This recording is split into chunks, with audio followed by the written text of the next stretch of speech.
What date? All right. Good evening, it's Thursday, August 15th, 2024 at 7:03 PM. And this is the regular meeting of the Wellington Board of Finance. Meeting's called to order and we'll have to do seating of alternates. We'll need two this evening. And we have to. Move to see Jason for Walter. No. No, Oh, I'm sorry, Me. for Britt, I'm sorry, Britt for Walter Parcell. Second. okay, all those in favor say aye. Aye.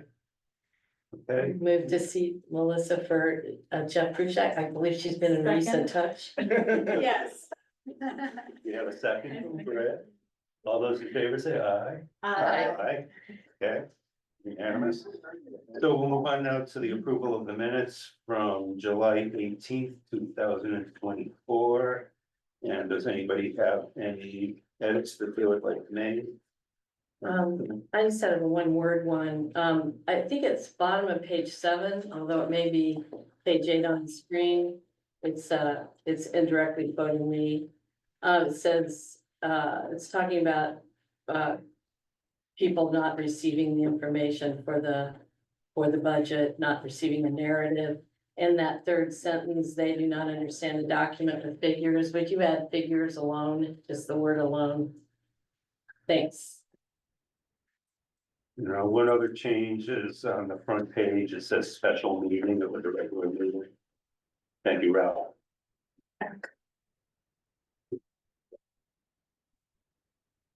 Anybody else have any changes?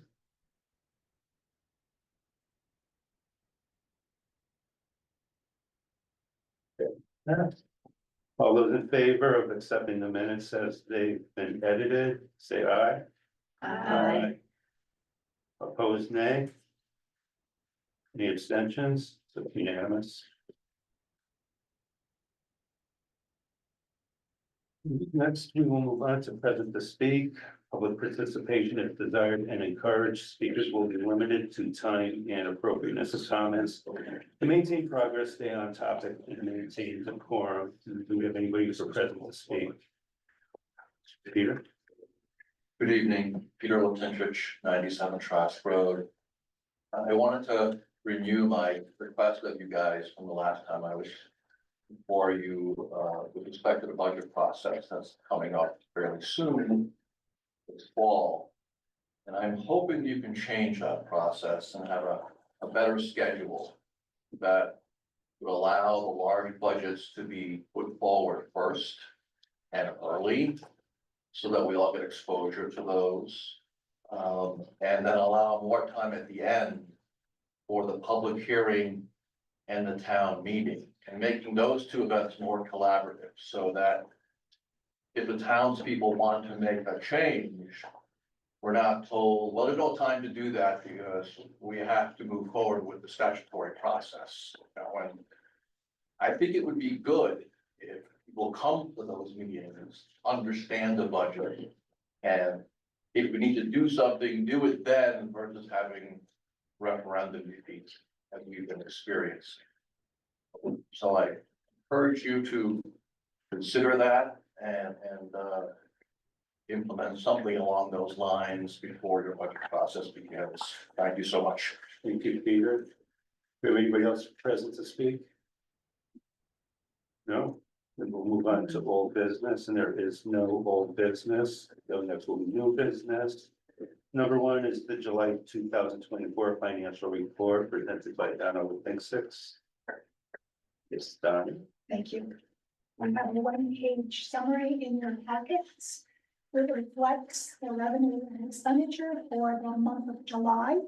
So far, so good. Interest rates are doing well for us, and our license and fees are doing well. We've collected just over half of our budgeted income for building permits for the year, because there was a permit for a solar charging station at the travel center and a drive-through restaurant.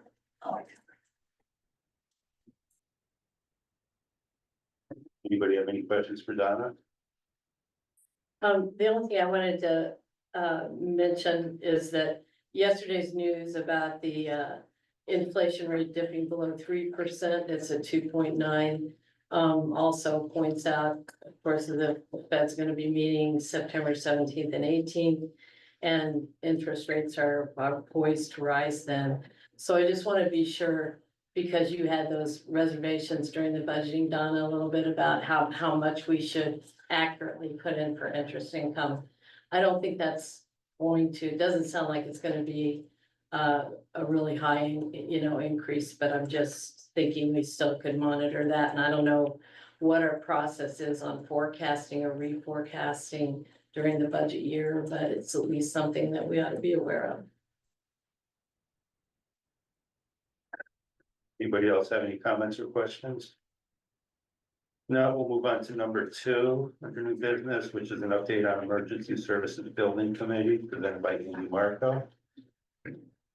Yes, thank you. Andy Marco, 72 Eldridge Road. I'm here tonight to give a short PowerPoint presentation about where the committee is. Mr. Chairman, we are, if I put that shared the Zoom meeting and put it up on the screen for everybody to see, and that way everyone at home, Yeah. monitoring can see it as well. Give me one moment. Let's see, I'm going to share. Windows. Extra blue button bottom. Oh, there, sorry. I said I used to do this.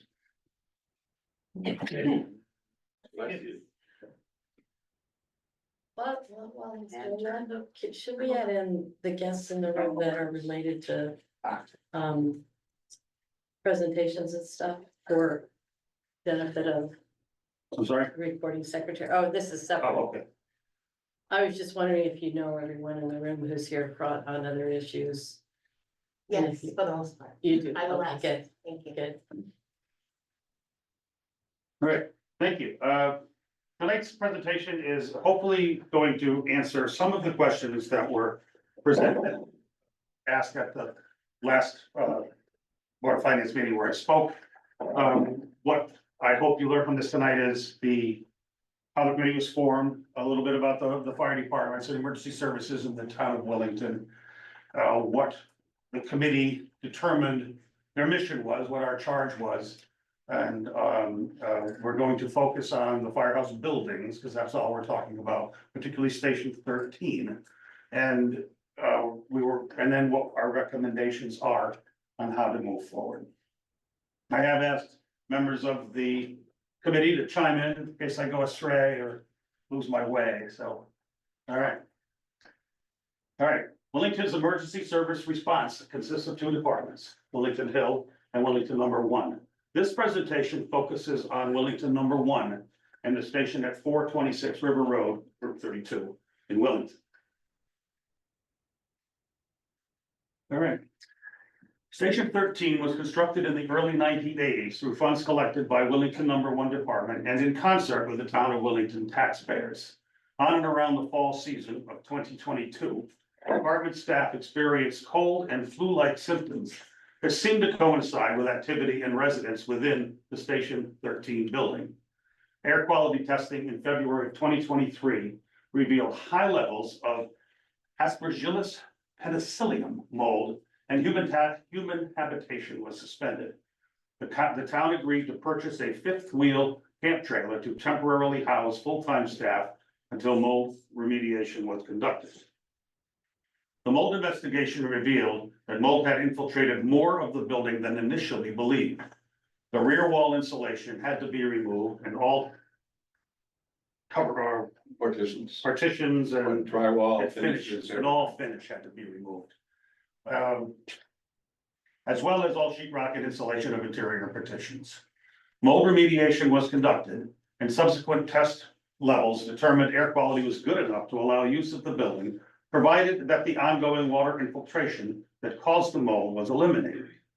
Talk ensued regarding methods of how to reduce and eliminate the groundwater infiltration, yet no action was actually taken. Subsequent tests in July of 2024 revealed the mold levels had increased and no use of the building was recommended. not for equipment, not for trucks, not for anything at all. In March of 2024, First Selectman Tanaka recommended the formation of a committee to analyze and develop a comprehensive plan for buildings and structures to support Wellington's emergency services. The following are excerpts from the charge. A full reading is available from the March 6th, 2024 Board of Selectmen minute. The first item of the charge. The charge of this committee is as follows. Develop and initiate a plan with consideration for immediate and long-term needs and financial responsibility. 2, engage both fire departments, fire marshals, selectmen, emergency management, police, and any similar agencies to understand current and future programmatic needs that might drive facility needs. The committee determined that under charge 1, developing and initiating a plan considering immediate needs was the top priority. Here is your map of Wellington. I put it on this map. It might not be the best one. Station we're talking about is 13, right there, Trask Road. The other stations in town are 213 and 49. I'd like to draw your attention to look how much of Wellington is north of Station 13. The town of Wellington, in concert with our emergency service professionals, have commissioned 3 independent studies in the last 30 years to analyze our emergency service response. The studies include analysis of facilities, equipment, staffing culture, and other components of our emergency service organizations. This discussion will be confined to the facilities section of each report, of those reports. I highlighted the sections that I think were most important. Do you see any benefit to me reading the entire thing? I will be providing. I can't see it from here. Okay. I don't know if the other people. I will be providing electronic copies after. So what is, Mr. Chairman, should I read it? I don't mind reading it. Like I said, I love to hear myself talk, so. The first study was conducted in 1993 by Municipal Resources, Inc. The following is the section on facilities within the report. Station placement is the next consideration for the community. Of the 3 current stations in service, the Wellington Fire Company number 1, Station 213, located on Route 32 at Depot Road, South Wellington, is the one station that needs considerable attention if it is to continue in service as a fire station. One of the alternatives that the town may consider is to place a satellite station in the Turnpike and Balaz Road area. This would ensure that a fire station is within 3 miles of any portion of the town of Wellington. That 3 miles is probably more as the crow flies, not driving 3 miles, just so, and this was this study. Because, Well, I did, let me just Please. jump in here. I did a distance time, matrix for some of the extreme residences in the far corners of Wellington. So obviously the 3 miles is as the crow flies when you look at the miles from either station to any extreme residence. And the other thing I looked at was travel distance to those extreme residences, just to understand the response time necessary to throughout the town. Obviously, the southeast corner is a problem spot, and the northeast corner is a problem spot because of distance from the station. But the southeast corner, mutual aid comes into play with, I believe Mansfield. will be Mansfield. When it comes, as far as our primary mutual aid, department, I believe it's Holland. And, it still leaves the extreme northeast corner a little bit short. But, the response time to the northeast corner is probably better than it is to, Nipmuc Road and locations like that, because you have to go through Mansfield to get there. So, I don't know, shut up at this point. I lost my place. Sorry. That's fine. That would ensure the fire station was the placement of a station in this area, the Balaz Road, would give property owners the same protection as other properties throughout the community and would give response times that are appropriate for the community, Given the topography and approach considerations the fire service faces in the town of Wellington, Station 213, Depot Road, remember, South Wellington, could be closed without any detrimental effects on the fire service rating or the ability of the fire service to respond to incidents in the community. All portions of the community would be within a 3-mile response distance from the 3 proposed fire stations.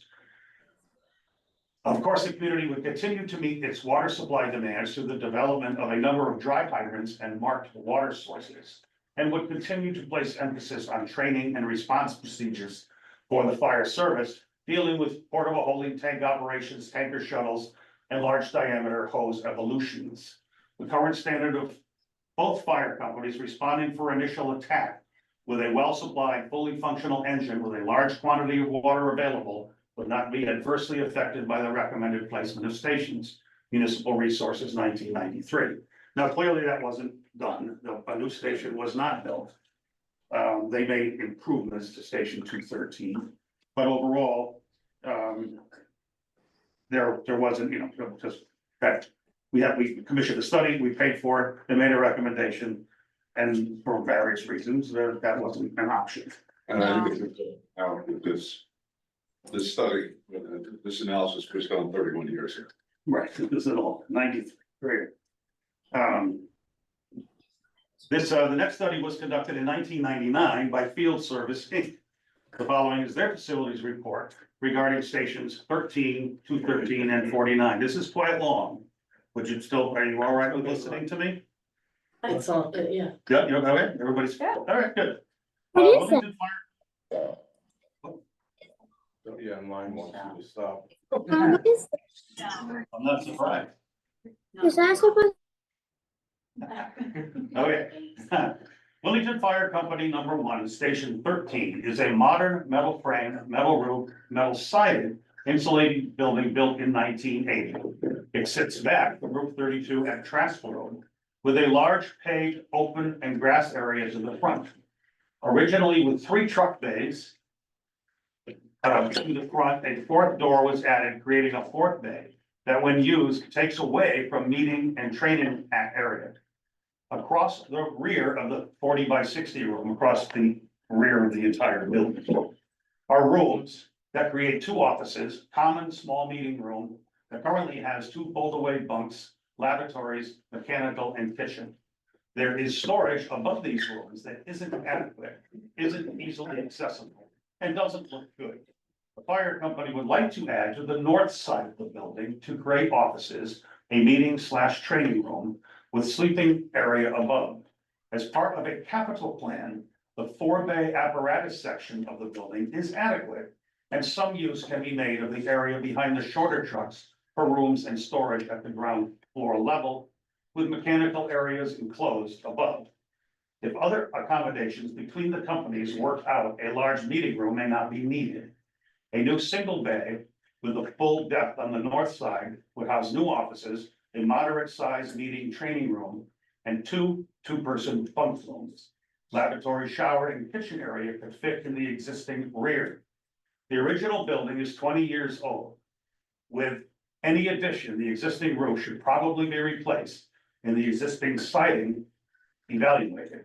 To do this type of renovation and detail front of the station to fit the surrounding community will provide a service life of at least 25 years at a lower cost than a new facility on a new site. Now, this is something to consider. Building is 20 years old. They say it will give it a life of at least 25 years. We assume, based on this, that they meant an additional 25 years. They don't actually say that, but that is the assumption that I would leave from this. We are at that 25-year point. So I don't know how, there were some renovations done into the interior. I don't know if the roof was ever replaced on that building. I don't believe it was. So again, we have a study that we commissioned. Well, the study's 25 years old. Right, but if the So roof, is that written in the time frame of the study? that was from 1999. Okay, so So if the roof, all of it's again, we're, passed. yes, and we're at that 25-year mark, and I don't know if the roof was ever replaced for, again, who knows? I don't know why. I wasn't part of The this. roof was Yes. replaced, Andy. The roof was replaced? The roof was replaced about 10 or 15 years ago. 10 or 15, okay. Who was that? Who's that? That was- That was Alex, it was Sorry. Sorry, identify yourself. Thanks. Okay, it goes on. This is still from 1999 Field Services. This station, 213, provides good north-south response with access to I-84. To relocate to the area of exit 71 would only slightly improve response to the northern half of town. Much of the very northeast section is better served from the Wellington Hill Station. The Wellington Fire Company number 1 station, 213, is a single-story brick and block building built in the 1960s. It has 3 bays, 2 of which are too small for large apparatus, and the third has height restrictions and is tight on width. It has a small kitchen and common room. The site is very small and probably would accommodate very few other uses. If the building can continue as a neighborhood station with an ISO rated engine and provide some of the storage both other stations need for just the cost of continuing maintenance, this would be a good use. Don't forget, there needs to be a core of responders to get the truck or trucks stored here on the road. I believe the roof was raised, as fire apparatus got larger, they were forced to make some accommodations. But, that site is very tight and there probably isn't much room for expansion there, but. We're still on Field Service 99.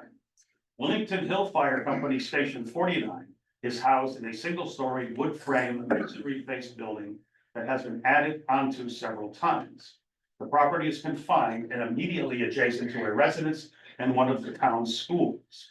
There are 4 full-size truck bays, which are tight by today's standards, a common entry area, day room, office, and lavatory.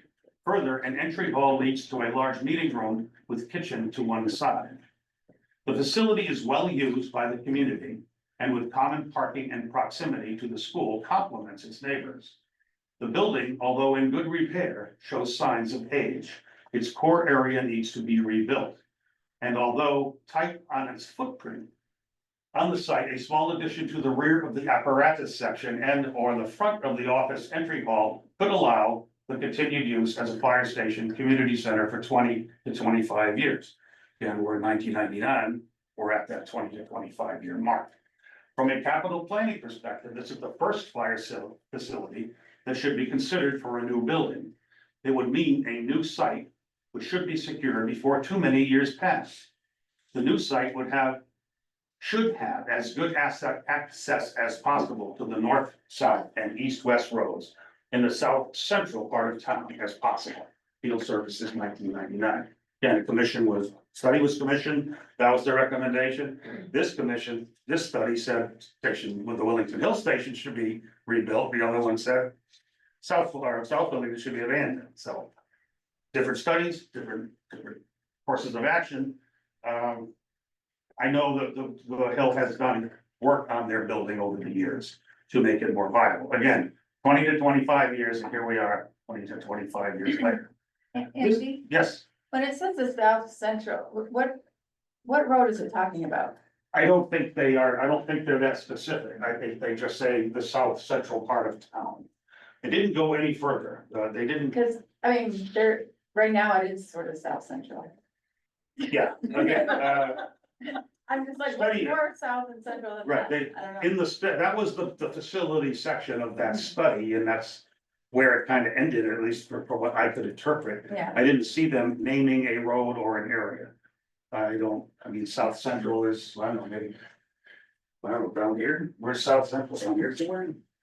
South, I yeah, don't know, yeah. it's hard to say, again. Well, we'll get to the, What year is that second study?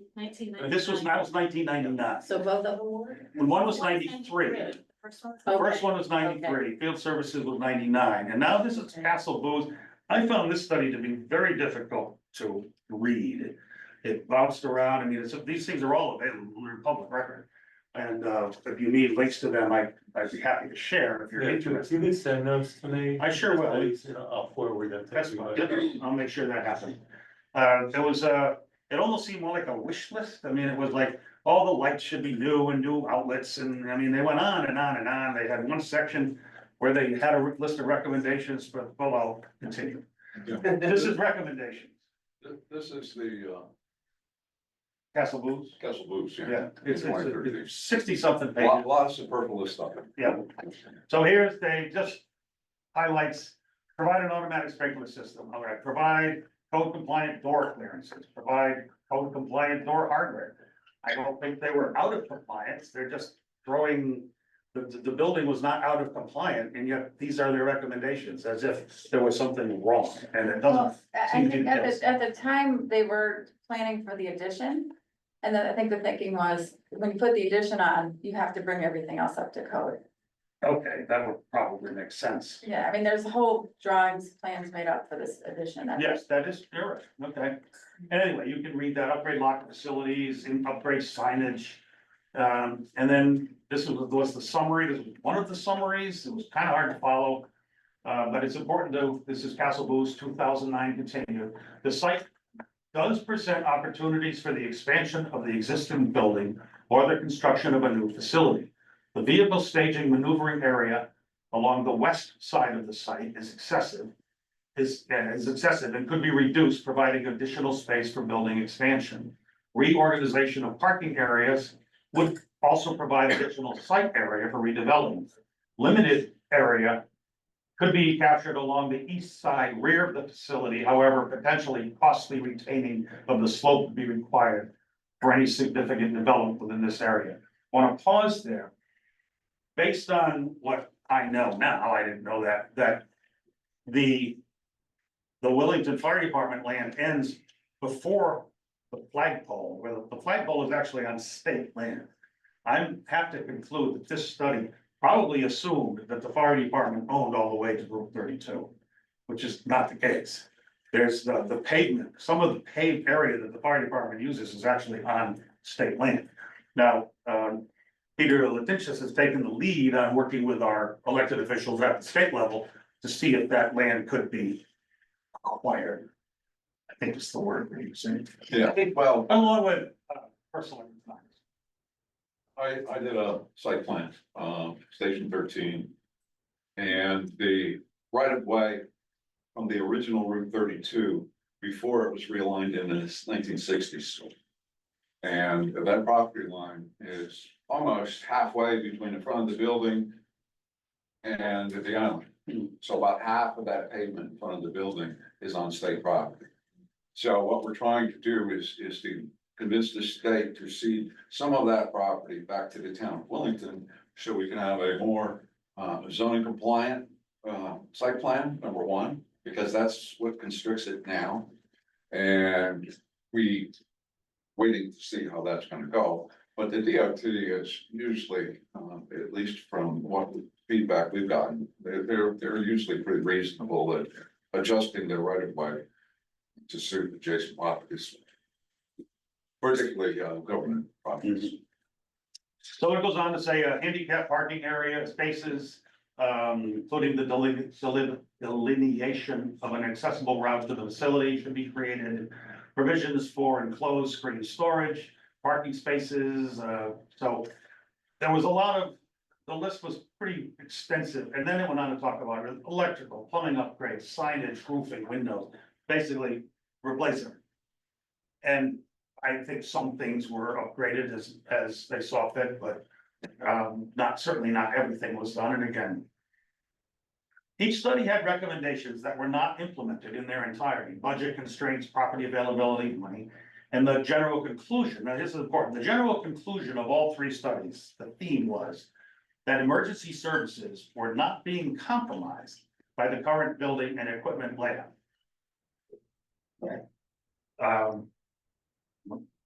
That sounds weird. Oh, those are the likely factors why I didn't get done. Sorry, lost my train of thought. This is the mold. You're looking now at what they had to do. Originally, they thought they were just gonna have to go knee high. They really felt the mold hadn't infiltrated too high. They found out that it went all the way to the top plate. So this was prior to remediation, and it's important to look at this when I send you.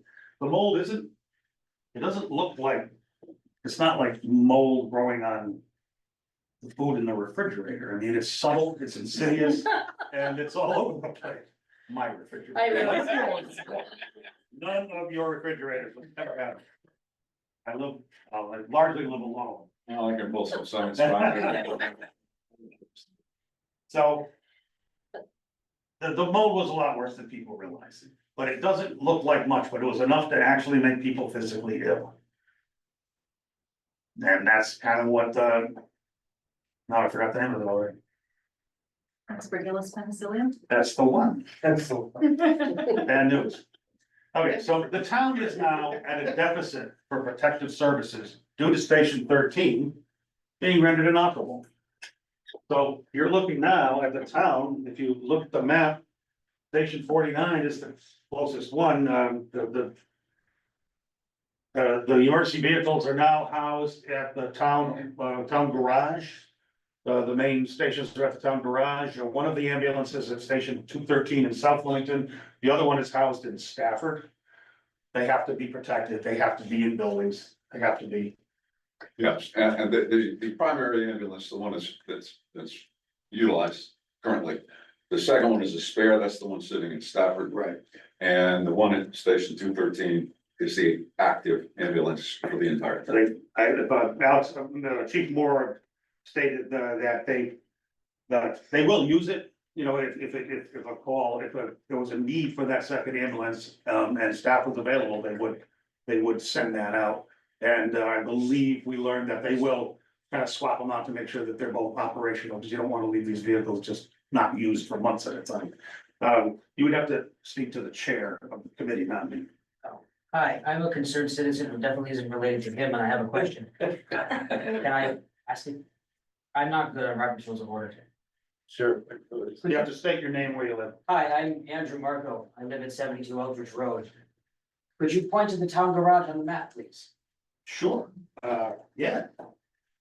Hancock Road. Hancock Road off of 320, help me out, Ralph, you know, where are we?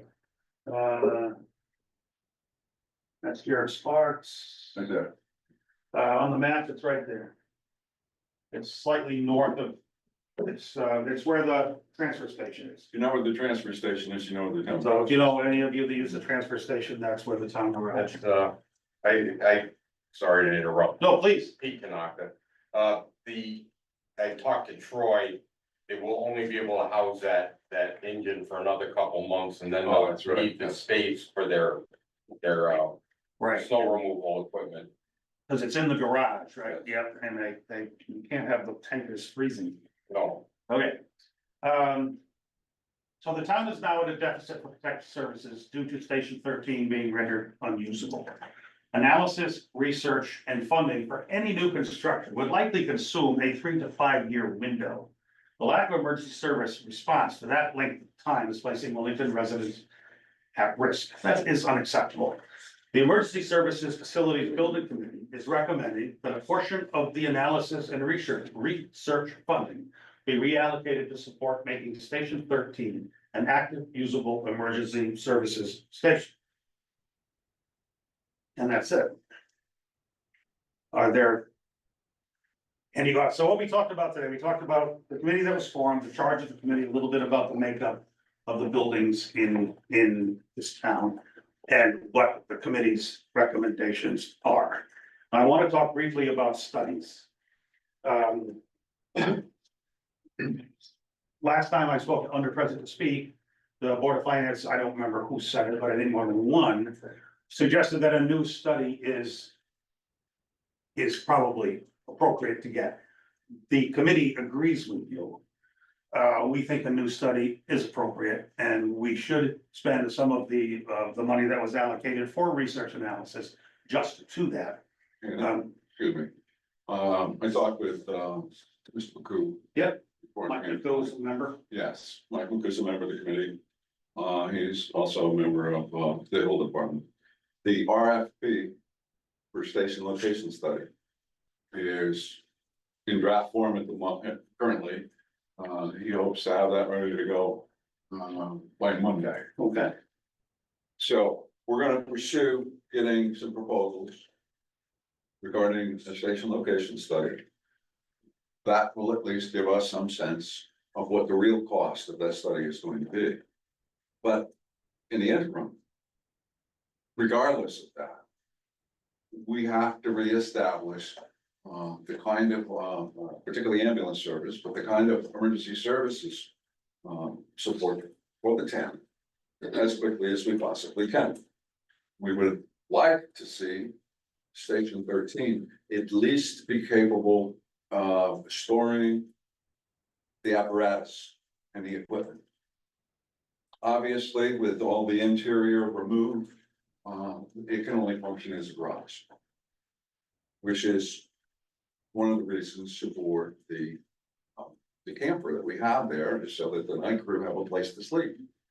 If we had the apparatus in the building, we don't have any apparatus in the building now, so everything is down at 213 in South Point. Now, we're working on trying to dry out that building. If you want me to elaborate a little bit more, Andy, on what we've learned over the last few weeks about that building, I can go through that. Well, let me finish my thoughts about the studies. That's right. So we had 3 studies commissioned, and I don't know how deeply they were analyzed. When I read through them, and some of the anomalies, like the Station 13 saying there's all kinds of room to the front. If this committee was looking at that study, if the Emergency Service Facilities Buildings Committee was looking at that study today, we'd probably say, hey, wait a minute, why are you saying that? Tell us more. We would probably dig deeper into that, but that committee, or that type of committee, did not seem to exist back then. The task, I think, at hand is, if we get a station location study and it tells us to do these things in order to be viable, we're looking at a 50-year plan now, where that is, the goal is to have emergency services for the next 50 years. Do the townspeople have the will to spend the money to do that? This is Andy Marco speaking, not speaking to the committee, based on how the budget was, well, how the resident response to the budget last time. It doesn't seem like that will is there. So I don't know where that leaves us. I'm reluctant, that's not even the right word.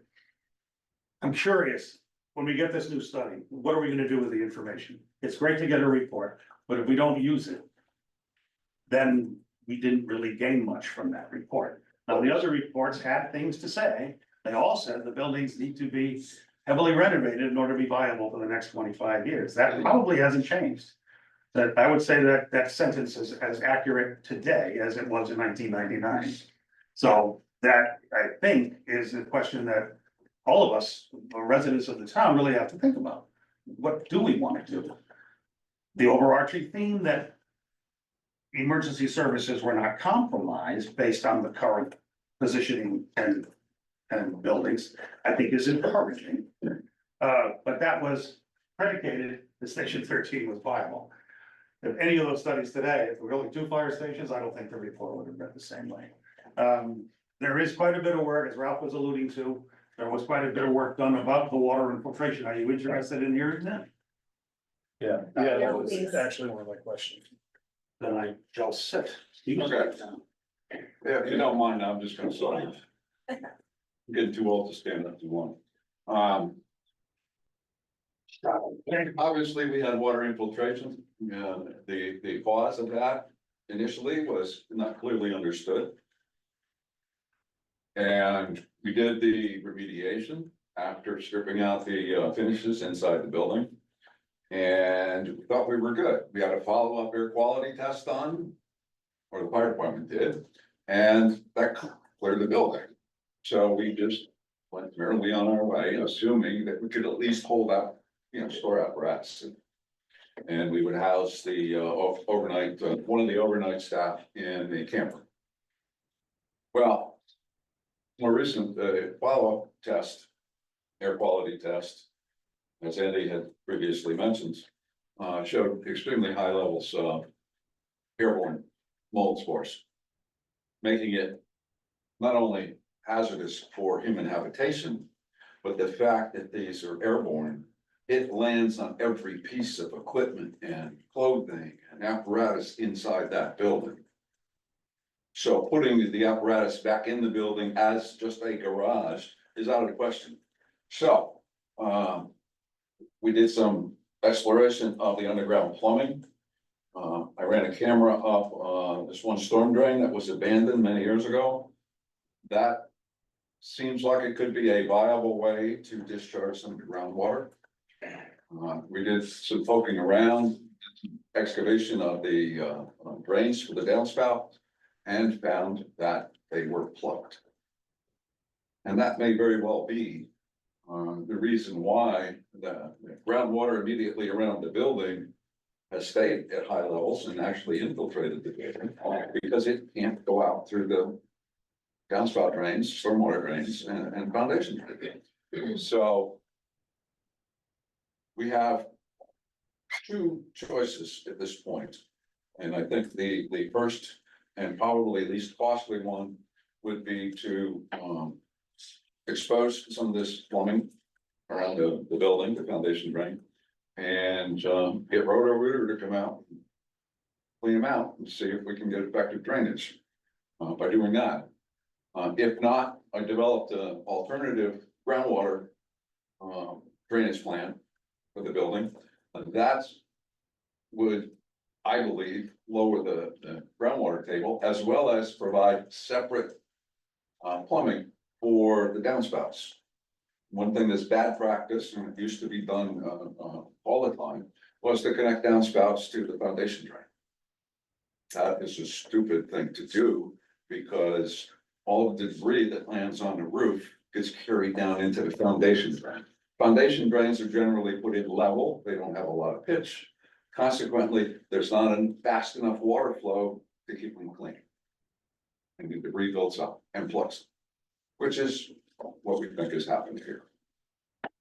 So, first approach, we'd like to have some money allocated so that the cleaning of the existing foundation drains is done if it proves to be feasible. I think it's far less costly than putting in additional plumbing to drain water. And if that doesn't work out, then we've got to come back and take a second look at how we're going to manage things. But it's a tough site. The soil itself is all gravel. It drains very, very well. But we've concentrated water around the building, both from the roof, and we have this one heck of a hill behind it, and a lot of groundwaters migrating down the hill underneath the station and down eventually into the Williamette River. So I think that's kind of where we're at this point. The station location study, we're still going to request proposals for that. And that point, once we know what kind of a fee is associated with that, we're gonna put that in front of the townspeople and the relevant boards. So I'm just curious, so as far as if you're able to solve the water problem over there, what are we looking for a timeline? As far as getting that place reopened? Well, it's gonna have to be before we have to move any equipment out of the public restaurants. I think we had two things have to happen. We have to do a more thorough remediation of the mold, the source of the mold. That's one item. Secondly, we're going to get a quote on getting Roto-Rooter out or somebody equivalent to that to go through the foundation drains. Yeah, but shouldn't the water issue be dealt with before the mold remediation's done? I think if we do it simultaneously, we're gonna be okay, because we don't know what degree of remediation is involved yet. They had one guy there today examining the building to prepare a proposal. Obviously, we want that. We want some idea what kind of cost and the effect that it's going to have on the building. That is one of my concerns, because if we have to strip all the insulation out of that building, then it really gets kind of tough because of the style of building that it is. It's a pre-engineered metal building. The insulation is sandwiched between either the siding and the studs, or the roofing and the rafters. And if all that insulation has to come out, then we're looking at some serious dollars. He already said the insulation needs to be removed, didn't he? The gentleman. In did. some locations, it was removed, I think, from the rear wall. Right, it was removed from the rear wall of the I roof. think Alex, I think is online. He should be. Yeah, he is. So the last thing that the gentleman from Service Master, when he made his presentation, said that all of the insulation had to come out He did. because it's airborne. So, Okay, thanks. So what other questions do you have?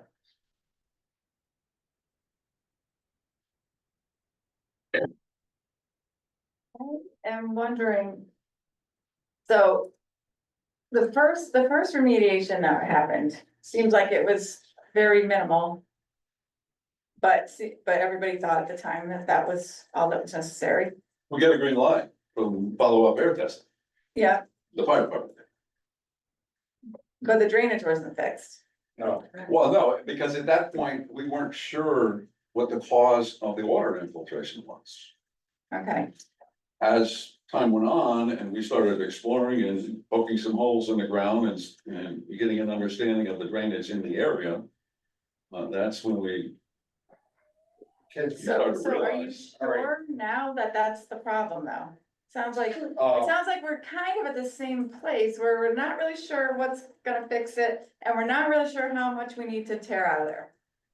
all right, I was down there with Troy when we dug the holes to see what was there. There is a main concrete drainage line that should have ended in a catch basin. It doesn't, it just ends in the gravel. So the gravel's falling into the pipe and just heading on down. So that's one problem. The second problem is that it's got 4-inch drain pipes, one coming from the front, one coming from the back, and they were both hooked to the gutters. So that they're both plugged and they kind of poke into the side and it's hard to get into. So the entire water table has risen underneath the department so that the entire concrete is saturated now. So we're gonna have to drain the water enough to get the concrete dry enough that it's not gonna regrow the mold. So Troy's got some plans. I don't remember what he gave me for a dollar figure. I'm going to say $20,000 to put in, change out the 4-inch lines to 8 or 10-inch lines around 3 sides of the building, because the 4th side has all of the underground utilities in it. So it would be very difficult to get through there. So it all drain into the catch basin that needs to be built. That is, I think once we get it dried, our mold expert who came in and spoke to the committee was saying, once you get the humidity down under 50%, it greatly retards the mold growth. So I think what we want to do is get that humidity down below 50%, do a remediation, and then we can use it at least as a equipment storage facility until we can figure out a longer term plan. Does that, I'm not sure that answered your question. Yeah, no, I think it does. But we gotta get that water below 50%. Even if we restore the building, if we replace the building, regardless of what we do, we gotta get the water down below 50%. And you can't, like Ralph said, you can't have the leaves go into your 4-inch pipe and fill it up. It's, they could not unblock it with a stick. It was that stuck, so we've got issues there. Troy and I met with Carl Assenlovic down there this morning, Yeah, okay.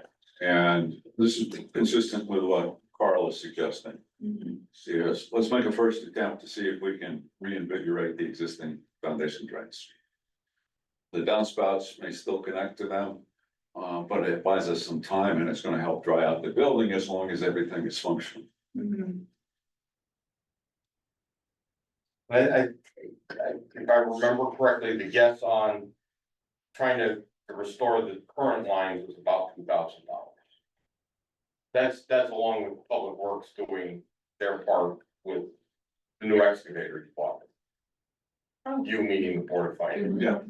Yeah, we're trying to utilize the equipment that's. We're trying to utilize as much amount of equipment as we can to keep the cost down. If we go with the major replumbing of that site, Troy's gonna have to run a machine. Yep. Because the depth is just too great. We're looking at a primary, stormwater drainage line that's going to be about 8 to 9 feet in the ground. On That's the plus close. side, however, it's dry 8 to 9 feet down where that pipe is. There's not like massive amounts of standing water there. And- Oh, that- When we excavated to find the end of the 24-inch stormwater drain that had been abandoned back in the 80s, that soil was dry 9 or 10 feet down. There was no moisture in that soil. So there's a good indication. that It was we a should problem be- excavating that hole because it kept falling in. That seems like it's promising. Yeah, that's encouraging, actually. That Right. means It was that very when you pull encouraging. the water away from the building, it'll likely, well, it'll flow out to the road. And that's how you do it. You lower the water table, it drains out, it doesn't go up through the pad. So it doesn't infiltrate the concrete anymore because water wants to find the lowest level. That's what it does. So once the water situation straightened out, how long does the local remediation take? Right. So that's a little outside my area of expertise, so I think. Well, it's been done once. How long did it take the last time it was done? The last time was about 3 weeks. 3 weeks. But we didn't have the airborne issue then, did we? They never said airborne the last time, it was an airborne, the numbers were nowhere near this high the last time. And we had last time was when we were having the people being sick, but they were in there all the time as well. I have a question for the Board of Finance. The last time when I was under present to speak, there was, it sounded like you were surprised that we weren't doing more research and analysis on the big picture. That came up several times, why would you want to spend this money? This was only for research and analysis. And I don't know, do you see a different point of view now? Based on how we interpreted the charge, what our mission was, and how the committee said, the committee. Do you feel any differently now, or do you? Because we feel this is a very strong immediate need that has to be addressed right away. And what I got last time was, what are you guys doing? Why are you spending your time doing that? You're supposed to be doing analysis of the big picture. Wait a minute.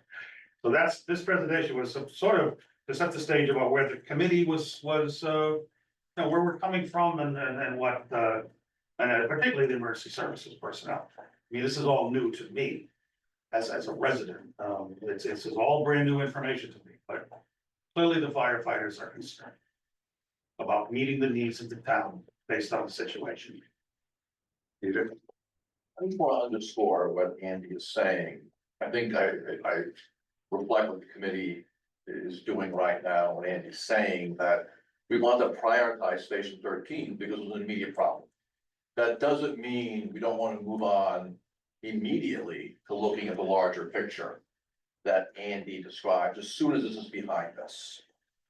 And I want to have a shout out to Pete, our first selectman, Troy, our public works director, and some of the volunteers on our committee like Ralph, because everyone came together to find this piping and look at old survey maps and come up with a potential solution. And I think there's gonna be one.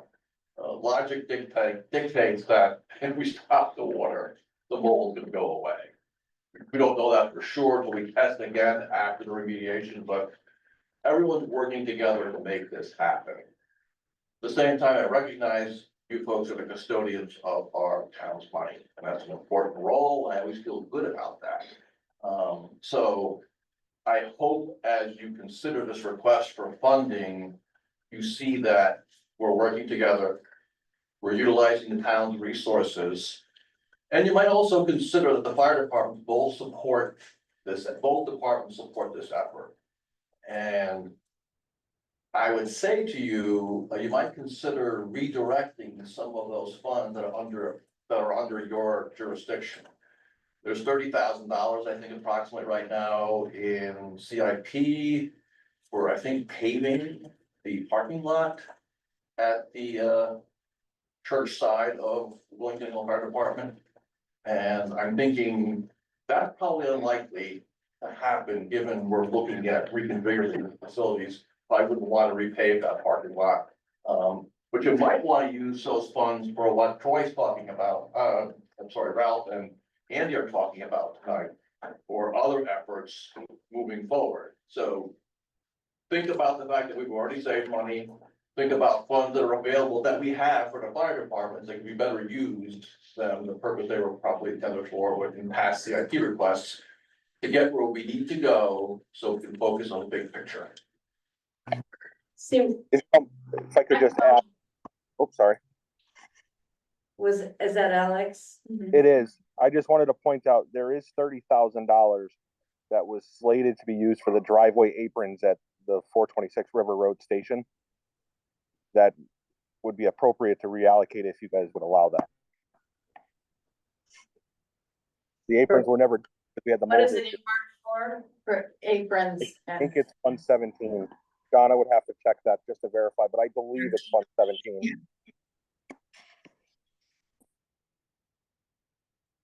That could help us maybe with the temporary building, for example, that would be only half the cost. So I think we can keep working together here. Yeah.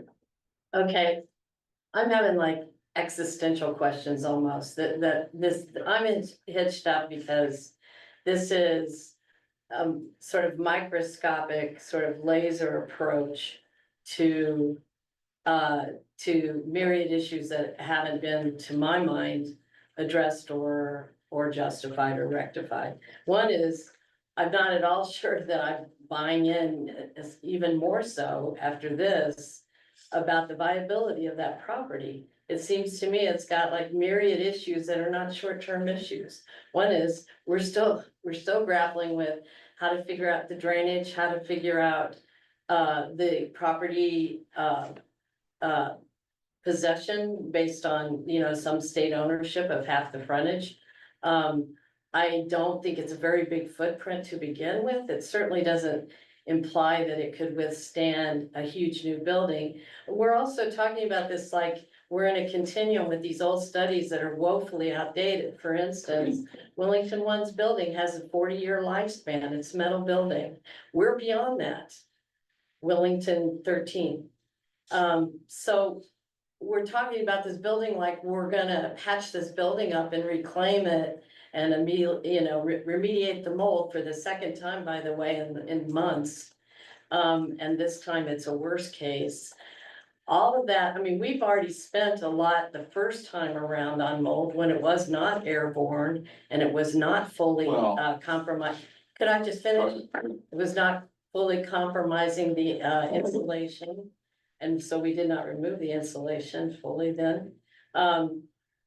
There's that, and then there's the whole thing that, to me, the primary mission of the committee, and I know that it's has multi-purpose, but this is the problem our town gets into all the time. The short term overtakes the long term every time, and it just pushes things off. Also, what you guys are describing doesn't sound like we're gonna be ready in 2 months when Public Works needs to kick out the apparatus. And the same with, I mean, we talked about something like what would be a short term, let's get the ambulance somewhere in our town.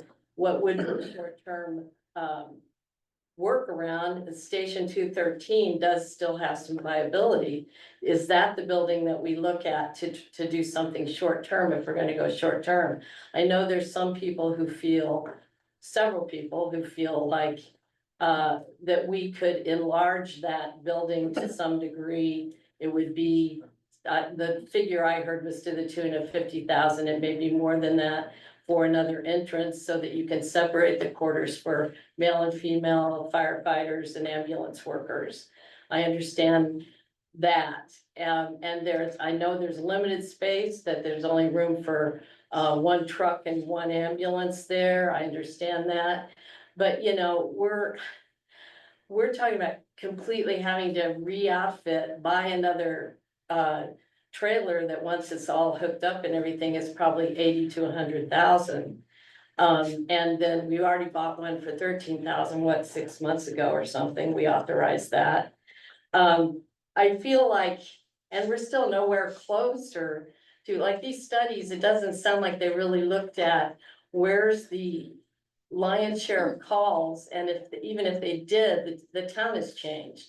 So what we haven't done is look at where the calls are. I mean, you said, Ralph, that your spreadsheet, which I think is really interesting, about where are the far reaches and how do they, where, you know, geographically, where should the firehouses be? But they don't include volume of calls. So, you know, so to me, that's the new information that we've never fully captured. Where are the calls? And I mean, in-town calls, not calls they want to go to for mutual aid purposes, because I understand those are important, but we've already established, we're way out of whack on the ratios of what we do. It's not, there's no mutual in the mutual aid. Really, I mean, that's a fair bottom line thing to say, and we've all seen the stats and we've all talked about them. We go to Tallinn, whatever it is, 14-1 times that they come here. So I just feel like there's so many big issues, and that it's really hard to say, yeah, go ahead, how much is it racking up? Because I think we've already spent 100K on the first round of the remediation. So there was something like, you know, 80,000 or whatever in remediation costs, and then the 13 for the trailer we bought for the staff. So I'm just really troubled with the open-endedness of this and the timing. I guess I don't believe from what you guys are telling me that 2 months, that this is gonna be done in 2 months. I have heard that expanding the building at 213, which is the one down by, you know, the mill, is not gonna be able to be done by winter, but this doesn't really, I'm not persuaded that this does, and it's only like biting a little chunk of the apple. It's not getting really to it doesn't sound like to a full winter contingent, and it's still at the extremity of the town as far as the ambulance goes. It's still at the north end, and it's leaving the rest of the town sort of at odds. I think 213 is actually a little more central. So that's what I'm troubled with. You know, plus the legalities of the department, but that's a longer term thing for entering into a big building project. Until with the IRS status, what it's been. for 2 years. What do you suggest should happen? I guess I'd like to know, I would like to really hear why 213 wouldn't work as a viable option. That building is not full of mold. It's something that, you know, It's very small and there's no room for, I don't know what you. I There's no know room for it's, expansion. Physically, there's no physical room to make the building bigger. Interior partitions could be created. right, but we used it for several months in interim already, and When station 13 was a viable use. They used it in concert with 13. well, I know it's not big enough to house all the apparatus, Okay, but that's not gonna be doable for quite a while. well, it depends At on how 13. long we dither about the money. Yes. If the money's released, we can move, I won't be doing any of the work, but the decisions could be made and things could be put into work. These, the temporary housing structure, for instance, that's a deliverable in, I don't know, 3 to 5 weeks, maybe 8 weeks. Maybe a little bit, another few weeks for hookups. I mean, Mhm. the longer we wait, yeah, the longer it takes and the less viable the opportunity is for winter use. Again, we don't, so whatever, if we decide, if the commission or the Board of Finance decides, no, you're not getting the money. As a Board of Selectmen, I'm not sure what I tell the residents about our fire services and how our firefighters and our emergency service personnel may not get to your house on time, may So not be. you're saying that we couldn't take the money that we're talking about for a trailer and make that south station more viable? You could improve the quarters in the rear, but you're not gonna make it bigger. You're not gonna house any of the trucks that are at, there's no room for any other vehicles. Right. There's nowhere to You go. fit in that building, how would you step? You're feet away from the property lines and the roads. I look at it and wonder how you can even put a truck in it. It's very challenging. Yeah, It's very, very challenging. And immediately behind that building is the septic system. Right. So we're not gonna add on over top of the septic. Yeah. And further, that property is originally Paul property. right. But what it feels like we're doing that, which we can use as long as we're, A firehouse. Right. That's correct. okay? So But there isn't the room to do it's, all, we can't replace station 13 with 213. That's just not feasible. The discharge, the water, the little bridge that goes right into the station, out to the Little Native River. You can't build a new foundation.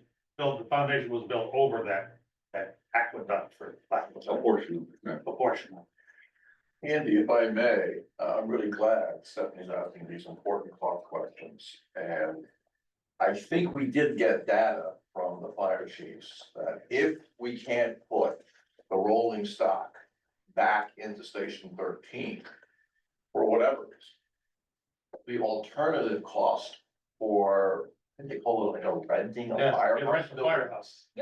Can you share that cost? Because that's the alternative we're looking at. $1,000 a month? Is that- 10,000 a month. or 10,000 a something like month? that? Yeah. You is could that, rent the firehouse. is that the same one? Tyler mentioned something about a short-term, arrangement with DOT on 74. No, they Was looked into that that, what they that, do? that will not happen. That's out. That's That That fell through. And Stephanie, I didn't want to interrupt Go ahead. before, but you were talking about essentially a heat map. Where are the calls? Where are the repetitive calls? How has that changed over 30 years? That's the study that they're talking about for the RFP. That's Right. exactly the study that the answers you're looking Okay. for are in the study that they're creating the RFP for currently. I don't believe that they're going step one, step two. I think they're trying to get multiple fronts attacked at the same time. So they're not Multiple trying to dry out this station, then try to find out this study, then trying to figure out what they're doing at the Hill. They're trying to at least attack several things at a time and trying to figure out their priorities and what needs to be done absolutely right now first. Right, I mean, ultimately, the main problem that we're having is that we currently do not have sufficient capability to answer emergency calls throughout the town right now. So regardless of what we feel like the long-term effect is, and we've got 3 buildings that according to the studies that have been done 25 plus years ago, for most of them, are all at this point at the end of their life. Right. So we've got 3 aged out firehouses in a town that doesn't have adequate coverage. We need to fix short term the one problem, so we have adequate coverage at least before we can really tackle the idea. And, you know, frankly, I think building one new firehouse. But, you know, that's something for me to argue with the rest of the committee on. Well, Even the if other we thing did- is, Even if we did build one new firehouse, Mhm. when is it going to be operational? Yeah, it won't be operational for 5 no, years. that's true, That's several years in the future. understood, but neither do we, but in the short term. We need to be cognizant of the fact, first of all, I'm not so sure we should ask the taxpayers to remediate mold in the same spot in a matter of months twice.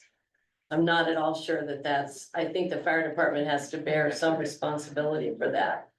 I'm sorry, I'm just giving my opinion on that. I don't feel comfortable with it. The thing with the mold though, is that the water wasn't dealt with. Because the water wasn't dealt with. I understand the science, So yeah, if I they were understand. to remediate that water issue, get that cleared out, to see if they can move forward with, mold remediation. It's really the only alternative that the town really has as far as being able to have a place for these trucks to park the ambulances to park, because within a couple of months, you have no place to park. Inside. Yeah, I guess I just wonder why now we're taking it seriously, but last summer when we all first learned about it and Oh, everything. we didn't. learn We of didn't. this.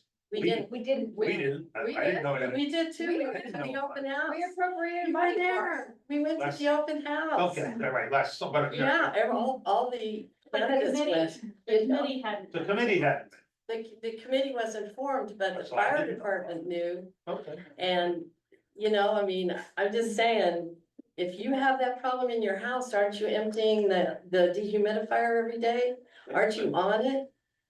I'm just, okay, I'm just really I don't know why frustrated it with that. wasn't. I don't know why I it wasn't realize you're kind of going from today onward, I understand that, That's all we but have. I just see a lot of, I see a lot of issues here that, you know, that are not addressed, and it just feels like a constant pattern, like we don't even know, do we have an exact figure today about what this all would?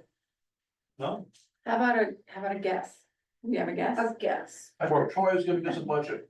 Well, I think Peter just said, Troy said around 20 grand if the Public Works does the work, that they can, it sounded like, and correct me where I stray, but it sounded like the labor wasn't a particular concern for cost, but it's the actual physical purchasing of pipe and catch basins is probably in around $20,000.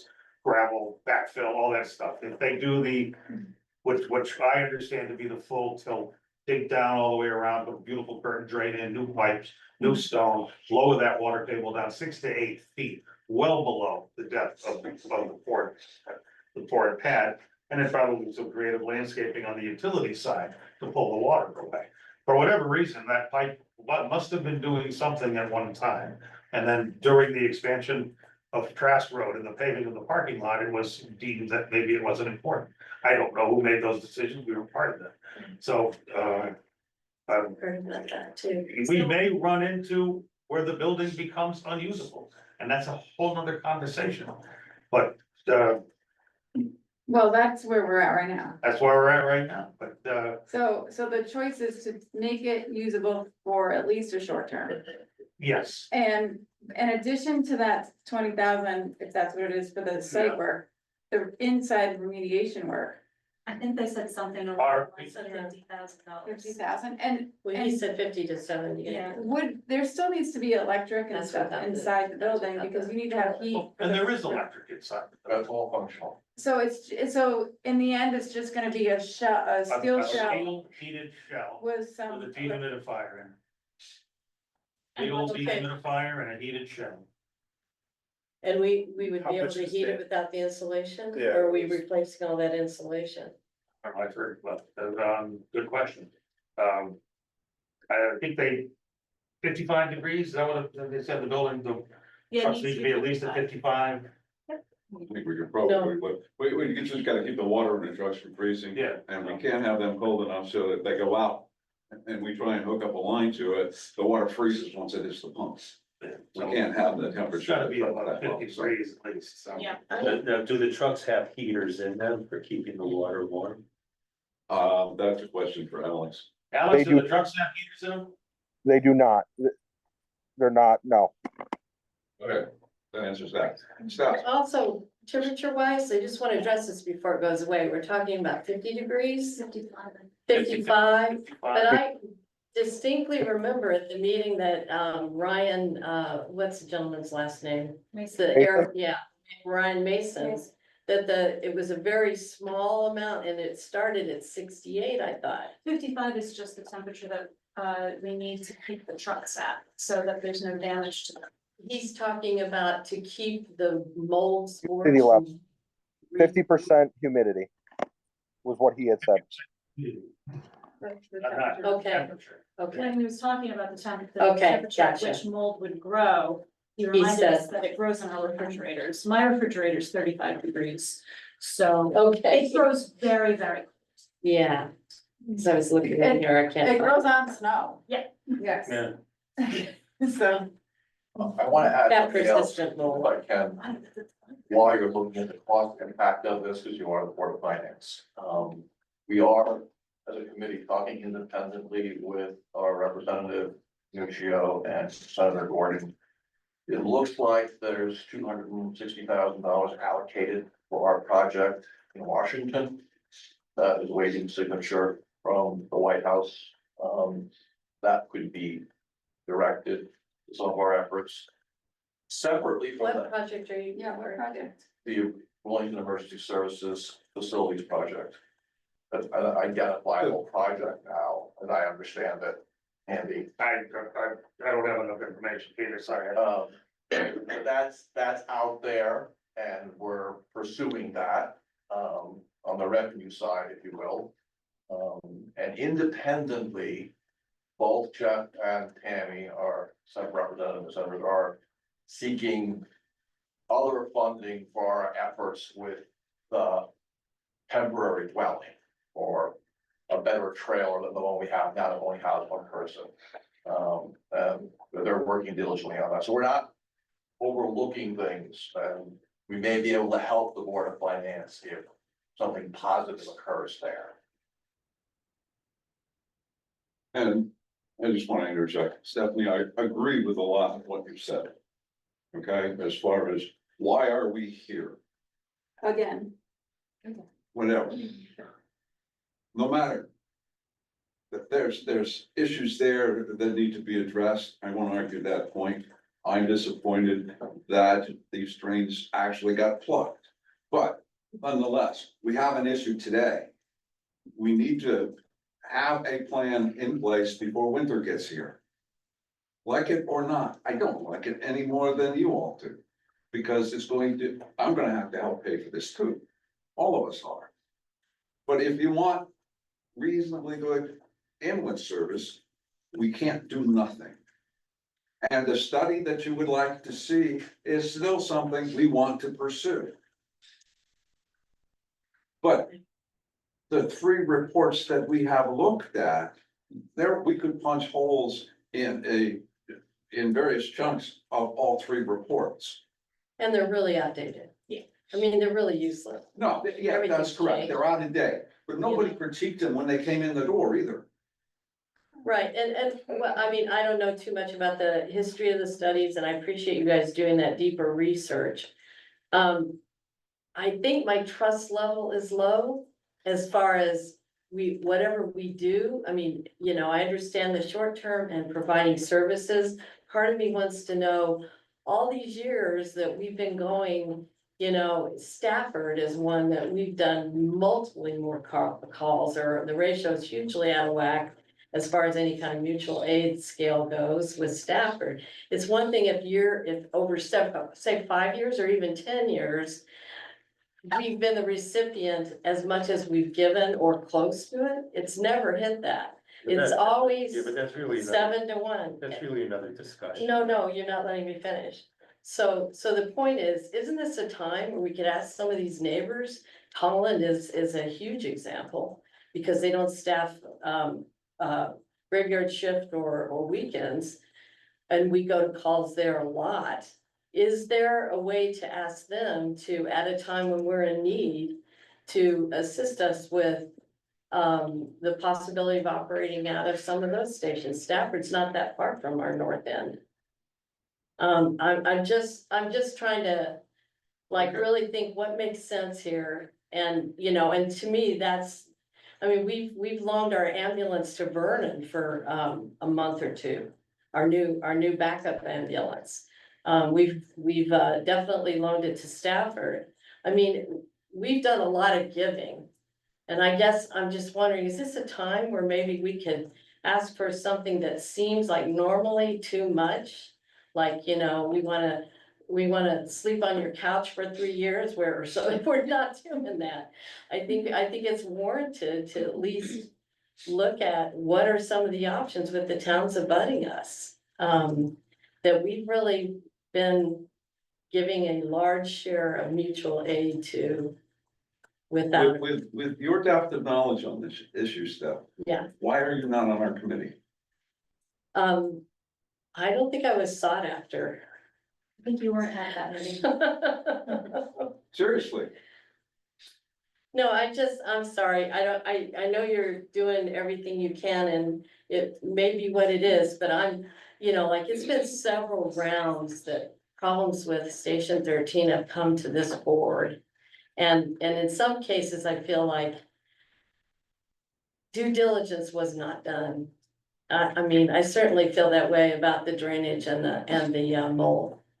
that is a typical municipal problem of inadequate maintenance. Right, Look I know, throughout our town, I know. every municipal facility, how aggressive are we with ongoing maintenance? We, quite Right, but bluntly, see, we suck at it. that's what's hard about saying, okay, so let's sink some more money in.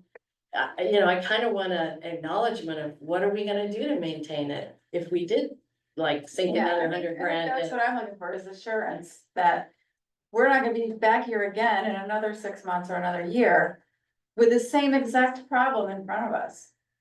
No, it's gonna be different then, because, but hopefully, Well, that's what you think. Who is taking responsibility for it? Who? Who's gonna say it's not happening again? It's not you. The oversight is poor. And that's the big problem, especially, and I think doing something like this, I don't think the firehouse should have oversight over what's happening. Because they failed the last time like that. but Andy and I and the committee have to focus on our jobs. Okay, I'm not saying that that's not an issue, because it is. I'll grant you that.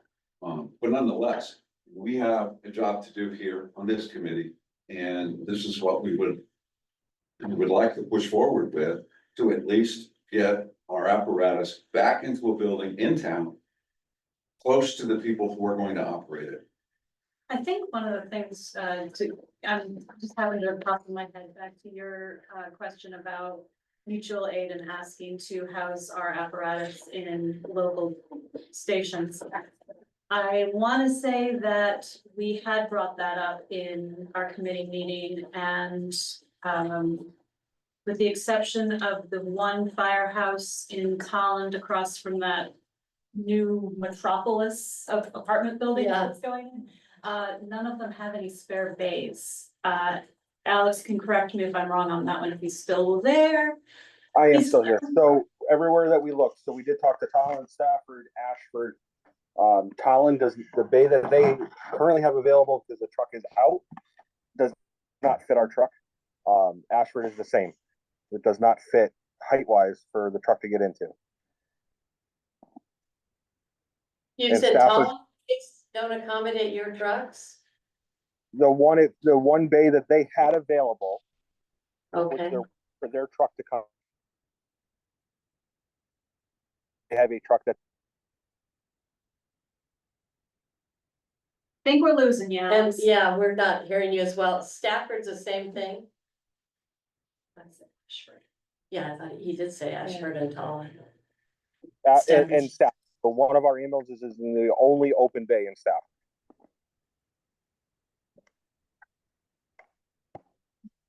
One open bay in Stafford, is that? Yeah, in the ambulance. And that's, in the ambulance, isn't it? Right, which is slightly more high theft, I would think.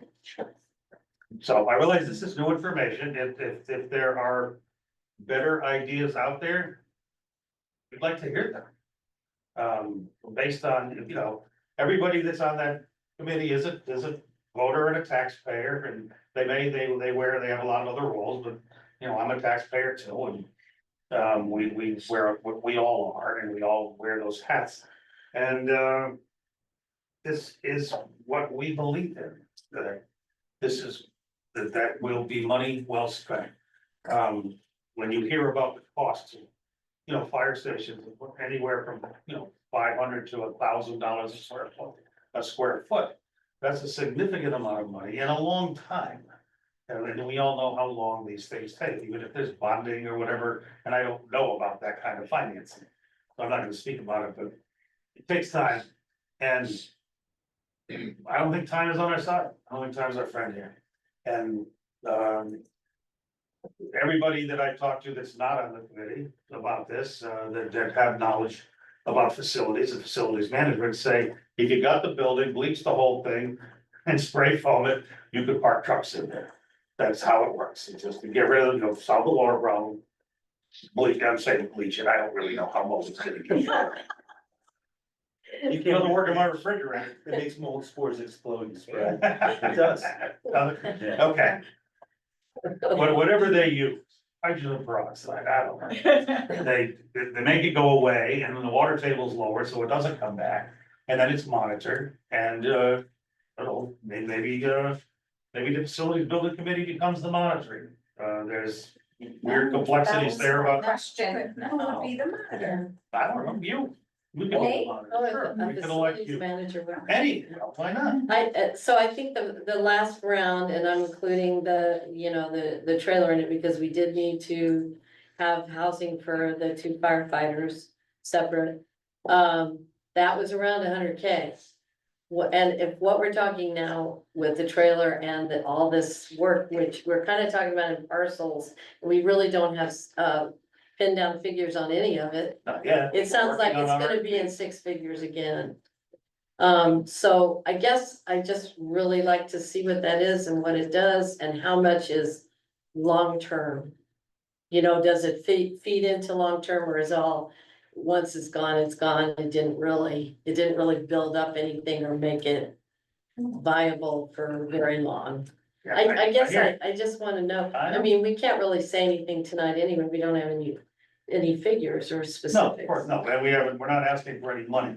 This was just to set the stage and let you know what was happening, because it sounded like there were some gray areas there that people were unsure about why we were pursuing or moving the way we were. I think we were just frustrated, Andy, that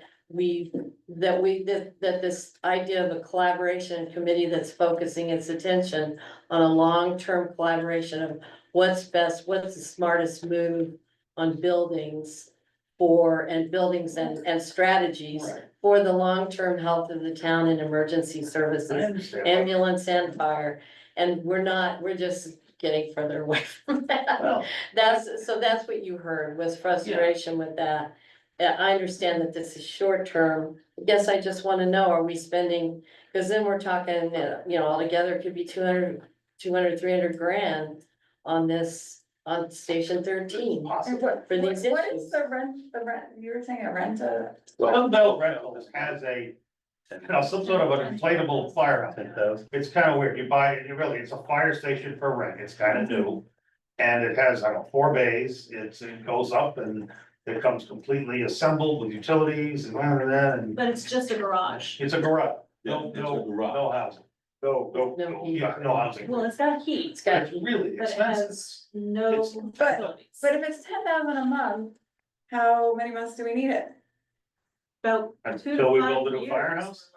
Okay, Alright. alright, cause if we only needed it for 12 months, we're probably gonna spend more than that to make the steel building the exact same thing that you're All describing. right, do you think it's it is a viable argument that in 1 year, the town could come to an agreement on buying land and building a new firehouse?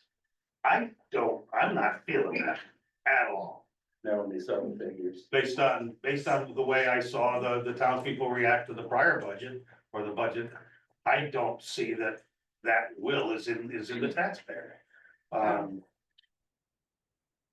Probably to the credit of our very dedicated emergency service personnel that are providing some pretty legendary service with buildings that are clearly inadequate. They've managed to do an awful lot. And like you said, help out all the other towns around them. I mean, 3 cheers for our emergency service personnel. but one of the buildings sounds like defunct.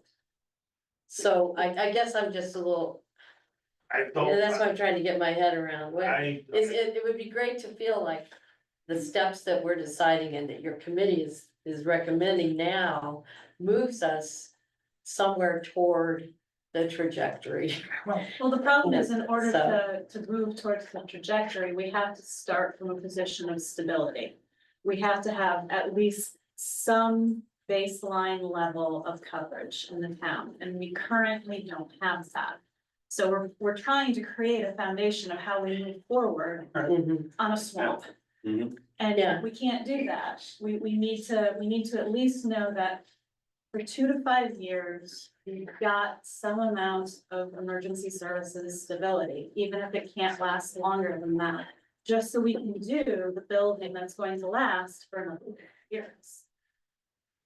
And to say the fire studies were outdated, I don't think that's entirely true, or you said they're useless. I don't think they're useless. In 1999, it said all 3 buildings have a 25-year lifespan.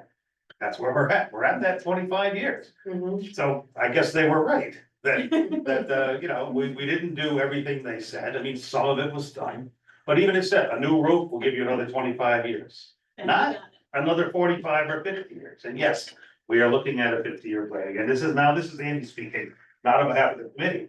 But these exercises of what we're doing right now is telling me, or giving me information on how we probably need to proceed. For instance, let's say you said, oh, gonna give you $1 million, you can build a new building at Station 213. We still haven't solved the problem of, Station 13.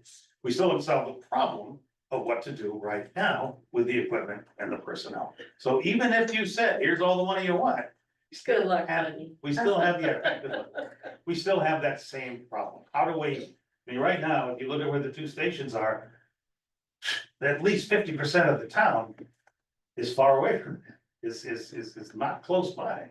Not that 13 is great, or at least on the map, but it's right, it's close to 32 and 74, which are the 2 main arteries through town. So, and it's not too bad from there. Turnpike Road, which is the main feeder street through town. So there's a lot of benefit that little number 13 gives to the town. Yes. And that's it, you know, it means that location wasn't chosen just haphazardly, I don't think. It might have been an opportunity, but it was better than the Avery Diner. Certainly. That would have been, but Triple A, that's like.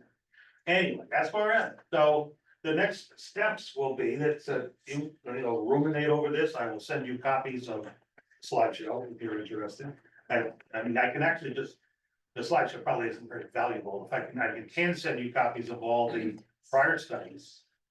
And, what we're working on. I did recently get a proposal from Teich, their data generator folks. I haven't looked at it. It's got, I guess, about a sort of a heat map, a mini heat map. For somewhere around $1,000. But if, the next step would be probably asking you for the money to do the station location study. I can get into more of that, but it's a standardized format. It seems different than these prior studies. As time went on, it's somehow it's a known entity. And seems like you can check box some things. If you look at these studies, they go into the history of the town. They talk, you know, and that's not really what we're looking for. We know the history of the town. So we're hoping that as Mike puts the RFP together, he can parse out some of the superfluous stuff that isn't really germane to what we're trying to accomplish. And we prepared to introduce you to that and talk about that and see if that's something that the Board of Finance could get behind funding. I think the difference is between the prior studies and this new one, if it is commissioned and delivered, that we have a committee now that can go line by line and parse it out and speak to that and say, no, why wasn't a station built at Malaz Road? I don't know. I've never heard of it. Yeah, probably said, oh, we don't have money for that, and it was cost. I don't know. So that would be different with a new study. And our RFP that we're asking for is not only just asking for what do we do with the 3 stations we currently have, but it is also asking, assuming that the 3 stations that we already have are inadequate or are not going to work in the 50-year plan, what is the ideal? And that study consolidation? would not be complete, at least in our current timeline, until sometime in January of 2025. That's at least in the study. that It's you too all bad would it- like to have. it's too bad it didn't move forward, whatever, a year and a half ago when it was first. And And it no is one too- knows. and it is too bad, but none of these guys were doing that at that No, I point. understand that. And we can't go backwards, we have to look forward, I mean, I know we don't wanna make the same mistakes and we need to learn from what happened. You know, I mean, clearly somebody made a huge mistake in that parking lot, like, and covered over drainage and, you know. But we can't go Then back it's and not our correct property. that. I understand that, but the town paid for the work to be done, correct? I mean, I don't know, it's a shared responsibility, but I don't think our townspeople, especially the elderly folks that are gonna need an ambulance, are gonna care what happened in the past. They're gonna care that they're not getting the services that they need now. And if that study's not gonna be done till January, we definitely do have to do something. And that's assuming And that that's we get a assuming. green light from this board No, to fund that study. Well, that's in the money that's already earmarked there. Okay, That's but we you still guys. gotta come back and get your blessing on whatever amount that turns Yes, out to of be. course, but at least that's, you know, what we're talking about today is not in anywhere. But that is, and that's Add to been this there. conversation, if I Yeah. can, that we shared your frustration with the Yeah. predicament that we're in. As a committee, as an individual, you know, resident of the town, Mhm. but I think you could help too. And I say that because you guys approve the budgets each year for each fire department.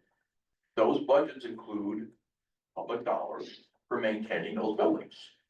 Perhaps you could scrutinize what they do with that money when you enter your budget process. I'm sure it just passes every year and it's intended for maintenance. What are they doing with it? And maybe they should be using those dollars more effectively because we're in the mess we're in now. I think that's one of the biggest points that, the Summers is making here, is that, all right. Why haven't you done this? Why haven't you done the preventive maintenance? Okay. It's a very valid question, but nonetheless, we have a situation that we're in and we gotta move forward. I understand that. I think we all understand that. So, So action items, RFPs are going out for station location study, mold remediation. And drainage, all happening concurrently. I know it came up a couple of times.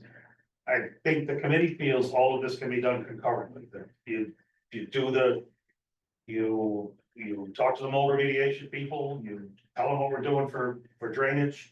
And how to get rid of the water, and you get their blessing. And of course, it's not many guarantees, but, you get cost to whatever it is, get rid of the insulation. And then those will be presented. The clock's ticking. We're hoping that these RFP, responses can come back quickly. I don't know how you want those presented. So any advice,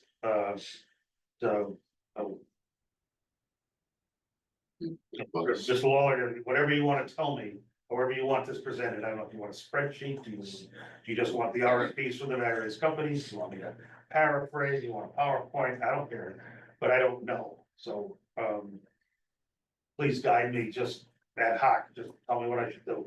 I'm chairman, I'm saying I, it won't be me, but I might be the face of it,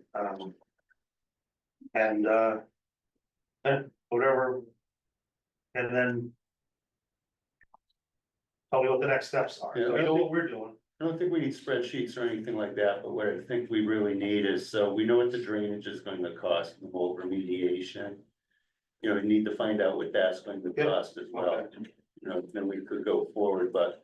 You know, it's like I said, my feelings before has been, oversight has been terrible, and I would hate to see the fire department having oversight over this. You know, whether it be shared by the Board of Finance and the Board of Selectmen, or that your committee be responsible for that, but as far as the fire Great question. department, I think it's Peter's job. It's for selectmen, he's really the only person who can. Yeah, I'm not sure that our committee can really speak to the oversight of this sufficiently, given that our committee is heavily made up of the departments. So, It probably should be a, Well, our oversight goes to money and how it's being spent. right. Yeah, but we're not overseeing a project. No, no, but the allocation and spending. I think the time frame is important, like, yeah, well, obviously pinning it down with your vendors, you know. Is crucial, you know, to get that upfront. So, you know, are we going to be looking at a much longer term, short term than we thought? To avoid that, I think it needs to be really clear. I think the RFPs, ask for timelines, or if they don't ask for timelines, they should, most of the Right, ones no, that. there's benchmarks in the Yeah. RFP. Yeah, so when we get the proposals back from the different companies, they will give us this should take this amount of time. Mr. Muller, would you? You paused, I thought you was. You never know when I'm done, now, go ahead, I'm sorry. Mr. Muller, would you be agreeable to keeping this as an item and rather than wait for a nice full package, would you be comfortable if I present these, and I said, not physically present, but at least keep it as a line item and I can share these RFPs as they come in rather than, because they're not all gonna come in on the same day. So if the mold guy comes back Monday, I'd like to share that with you as soon as Oh, yeah, possible. no, definitely. And is that, are you agreeable with that? Yeah, and it's like, we've talked with Peter before, you know, if we have to do joint meetings so that we can Okay, move this along quicker and it's Okay. possible to be done. all right. I'm okay with Then, that. I will do that to the best of my ability, and are you comfortable with me just sending you the report? Do you want some sort of Yeah, you can presentation send along it to with me, it? to me, to Donna, and I'll make sure that I send it out to everybody on the Board of Finance. Okay, super, and if you need color commentary, don't hesitate to ask. But otherwise, it's probably just, you're gonna be reading what I'm reading and it is what it is, you know? The sooner you could get a ballpark of the whole project though. You Well, know, yeah, I know that the RFPs will drizzle in, that's Okay. one thing, but yeah. Well, as that they- would be really great to As they come in, understand. I'm gonna because write I it still down, don't I'm know gonna what add we're up the talking column about. figures, and that'll be the Yeah. ballpark. And you know, we have to go to a town meeting, right? I gleaned that from what you told me last time, but do Yeah. I know it? I So, don't know. so To here's the first, appropriate, we yeah, have to to go to town appropriate. meeting, Alright. so that's to So, I like, got a little skit plan for that too, so. yeah, well, but having the different parts of the project, as many as you can, into one package. Can move it along fast, although if there's like one part that's gonna need to get done first, like the fixing the water part. And you need to do that immediately, and we might have to have 2 town meetings, Yes, I'm probably, so, I'm right, the But- water is probably far more active to be done soon. Because Right. Public Works has the skills and and has access to the equipment to get that done, and they seem to have the time. Without compromising. so, the so I other would just, towns. hate to hold up the appropriating process until you get the rest of it in, when Me you too. could have, you're burning daylight on. All right, so what do you want me to do? So, all right, so should I ask, our first selectman to schedule a town meeting regarding the drainage? No, Okay. no, okay, first of all, getting it to be under $20,000 would be really awesome. Because then, 19,995. because then you don't need to go to a town meeting, you could just come to us and we could appropriate it, and you could start doing that, All right, but. I mean, that's. okay. I mean, I have no problem going to a town meeting, and I'm a big fan but of letting people know what the heck's going on. Yeah, There might be a lot more support for it than we realize. Now, yeah, you've gotten quotes from Mason Serv Pro. How many other companies are giving quotes? I don't know, I'm not, I haven't been involved in For the that. mold. For the mold. Oh, it's just interesting. Alex has been dealing with that directly and, good question, I'll find out, It's just those two. just those two. As far as I know, What's it's the other company? Servpro and. Service Master. Master, Okay. yeah. I mean, there are independent companies that do this. I mean, the thing with dealing with a franchise is you're going to pay a lot more money because you're paying, basically, you're paying their franchise fees. You're Advertising. paying the advertising too. Because I mean, I don't do mold remediation, but if we do any quotes and we're bidding against Servpro and the other company, they're usually 3 to 4 times what our quote is, and Really? for that very reason. Okay. Do you know of any other? I don't, I mean, I could contact a couple of people in the area and Would get you mind doing that? recommendations for that, yeah. If you would do that, that'd be great. Yeah. Yeah. And you know, honestly, if you know realtors would be really good about providing information for that. That's a good idea. I don't know. If they're involved in commercial, like, No, residential, so. yeah, but the issue at Station 13 is far beyond what you find in a normal residence. It's just a type of construction. Yeah. A residential mold remediator is familiar with wood construction, not so much this kind of construction. Any other questions? I don't want to drag this I out. have one, Andy, and I want to direct it to Okay. Bruce, returning to a point Stephanie made earlier.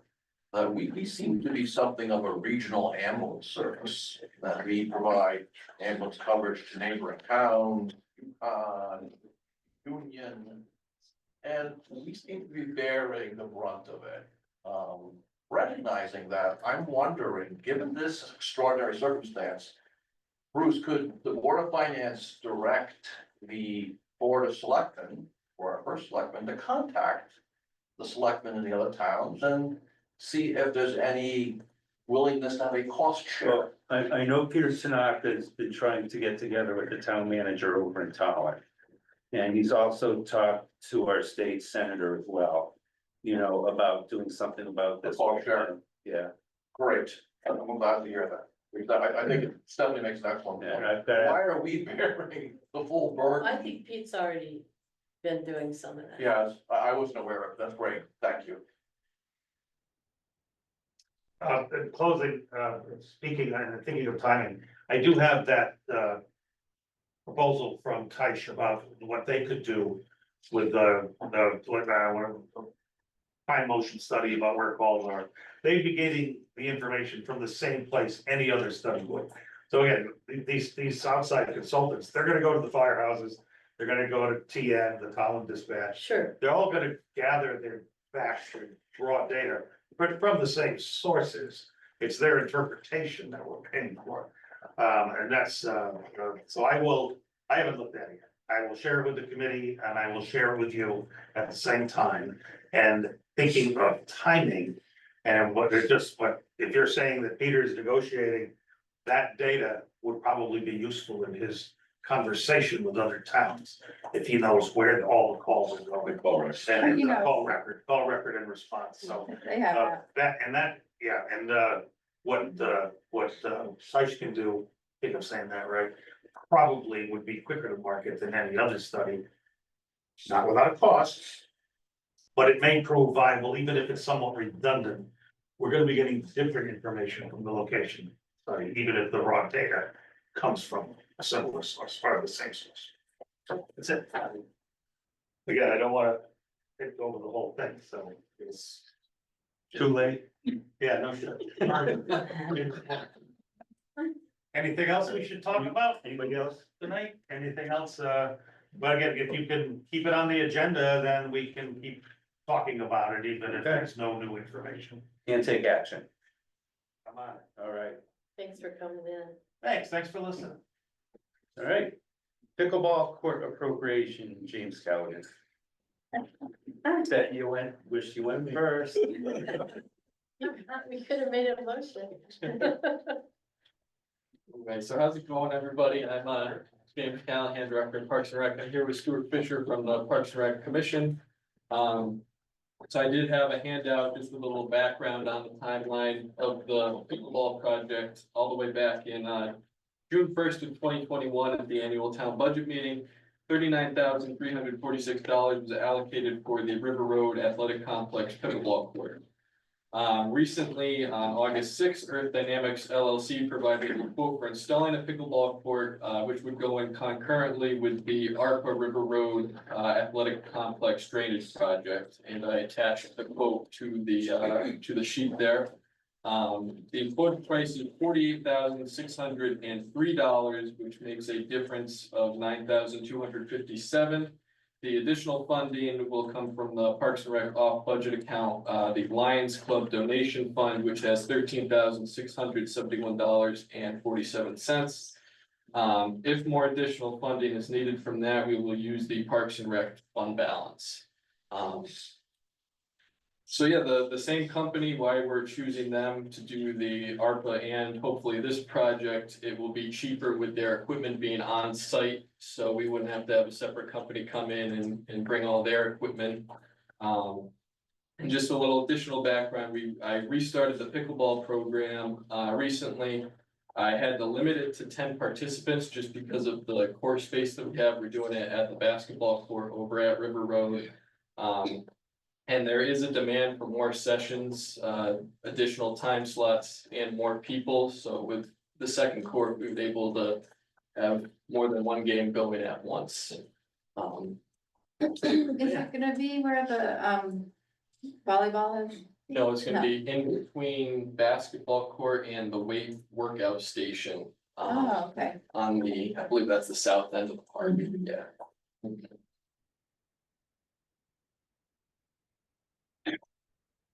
Oh, how many people meet? I had to limit it to 10, just with the time slot, we're running it from 10 AM to 11:30 and.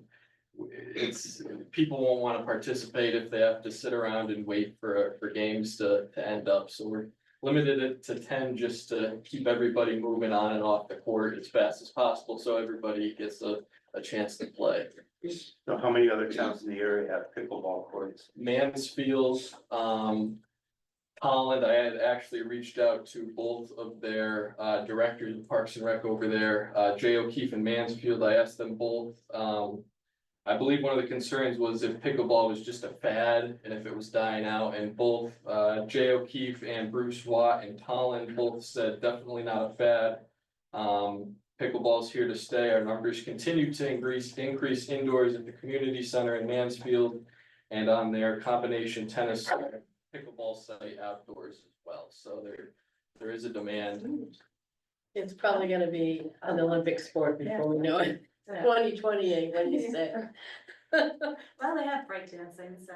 They have breakdancing and they've got, they added softball back in. I've heard that places that have tennis courts, people are playing, so many people are playing pickleball now on the tennis courts, so the tennis Yeah. people can't use them to play.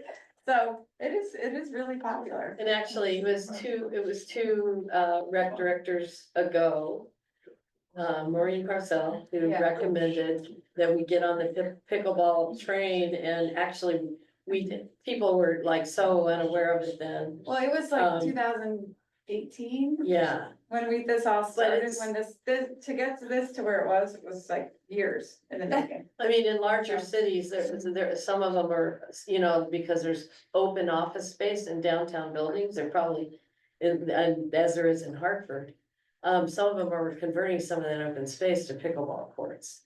To try to monetize it to some degree or whatever, but it's not going away. I'm from a large city and it's all over the place, Yeah, it is.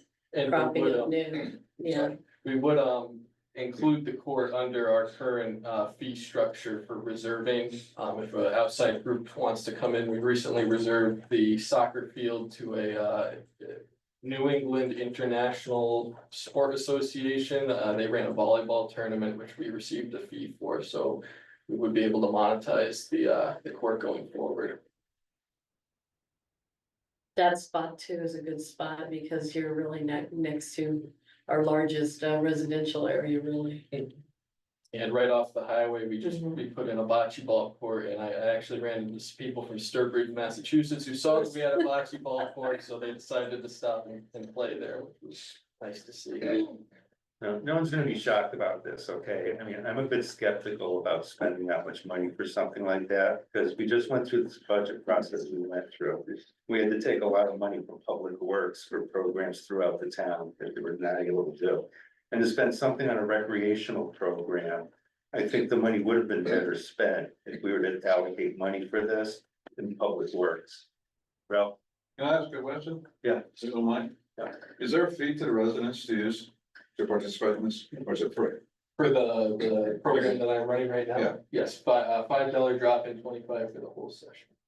Okay, so it's not a freebie If that's for if residents. they want to participate in the structured environment where I keep the score, I taught the Like a participants league. how to play. But it's like basketball, you can show up anytime and play. If you have a. Yeah, on your own. Yeah. Yeah, no, I understand that. I'm just curious, because I wanna compare to what Windsor's doing, because I have a very good friend who's very active in pickleball in Windsor. I'd like to know how it works for them. I know he's there regularly. He's older than me. I got a friend who goes every Okay, day. thank you. Yeah. That's all. And then Wellington residents, they're able to use, the one over in Mansfield if they belong to the center, they're correct. I believe they have to pay a fee for the Yeah. community center, There you go. yes. It's obviously become very popular. It would be helpful, I think, for the town budget, if there's some revenue to help defray the expense of creating this. That's all. Just my comment. Any other questions? I mean, the money's already in the CIP for it, right? That's already been. It's been in the allocated. reserve fund. So really, we're just saying, take the money that we put aside for this 3 years ago. I'd like to move to recommend that the Board of Selectmen call a town meeting to appropriate $39,346 from the Capital Reserve Fund to account number 04.1.4053 for pickleball court for the purposes of installing a pickleball court at the River Road Athletic Complex. Do we have a second? Second. So all those in favor? Well, is there any further discussion? I'd ask that. Oh, is it okay to just move ahead after once you have a motion? Well, the motion's been made. I know. Yeah. Okay, Oh, you could, usually you discuss, but. you said you discussed it. All those in favor say aye. Aye. All those opposed? Nay. Abstentions? Okay. Thank you. Thank you. You're welcome. So there is no correspondence as present to speak. Public participation is desired and encouraged. Speakers will be limited to time and appropriateness of comments. Maintain progress, stay on topic, and maintain decorum. Do we have anybody for present to speak? Bob? Bob Shabbat, 17 Jared Sparks Road. I'd just like to comment that this is the first time that I think we've gotten a sense of what really is going on down at Firehouse 13. It's about time. It almost seems like in the past, we've had one group that was responsible tenants and the other one that was just, it's like your bad neighbor that has trash in the yard and doesn't pay attention to what their place looks like. And I think moving forward, since we're talking about rehabbed or new facilities, it might be something to think about that both departments are responsible for the maintenance of their buildings. You know, we buy them pretty expensive toys.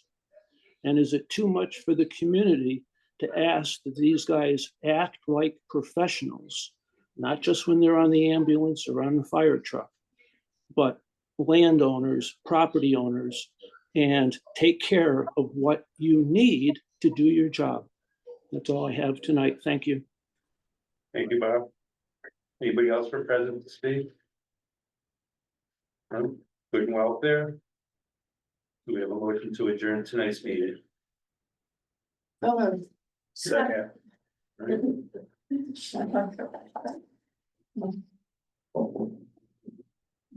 Thank you, everybody, for attending this evening. Yeah, I look forward to it.